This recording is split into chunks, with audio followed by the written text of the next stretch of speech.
Good morning, folks. Starting with a buoy in event mode. Haven't seen this in quite a while, but no worries. Deviation here a little less than 1 meter. Red tide killing thousands of fish washing up in Sarasota, Florida. Different toxic algae bloom in Hobson's Bay. Nice to see someone else notice the cyclonic motion north of these here. They've named her Freda. We also got Cyclone Mitchell and Wukong. Wukong is weakly trudging through the South China Sea.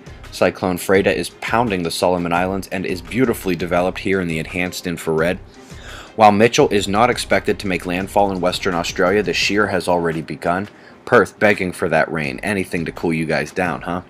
So much wind-blown dust in Bulgaria that it is a genuine respiratory concern, caused by a tiny helical low that has broken away from the major low between the UK and Iceland. Here the cloud motion, the recent precipitation they brought so you can forecast ahead. This is the snow cover left from Winter Storms Draco and Euclid. It actually stretches down to Texas, but now the next one, Winter Storm Freyr, is set to bring more snow to the northeast. The counterclockwise motion has Gulf and Atlantic moisture meeting dry, cooler air and set to come down all weekend. Out west, you can see how that helical motion from the North Pacific low brings the Pacific moisture to the northwest and up into Canada. Had a gamma burst last night from way down south in the Centaurus constellation. From the northern hemisphere, looking at sunrise, it will be due south.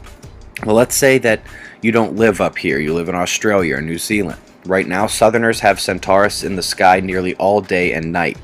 This area is the celestial axis, the southern one, the southern point around which the Earth's rotation spins our view of the sky. The north has one of these as well, we just got to look the other way. I am showing you the September 1st plasma filament eruption for comparison. When these erupt, they can have CMEs as big as X-class solar flares. So yesterday morning, when the results of destabilization in the central plasma filament did not result in an eruption, it was not a huge disappointment.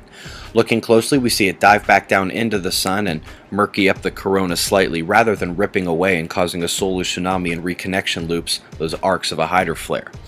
Geo-effective space weather. The coronal hole stream has arrived, raising the speed and the density, but barely. This is truly a pathetic stream, to be honest. Speaking of pathetic, the sun seems to have forgotten solar maximum is nearby, at least for Earth-facing sunspots.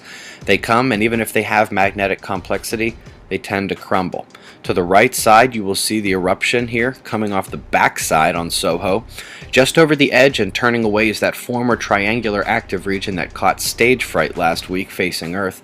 Well, it is now popping off with a new friend he got at his 2 o'clock. Yet another example of solar shenanigans.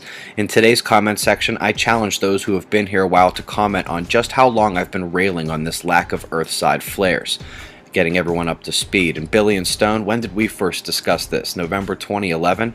Last few days of the year, and my eyes are set on exposing this in the new one. Eyes open. It's 6:05 a.m. Eastern Time, and that's the news. Be safe, everyone.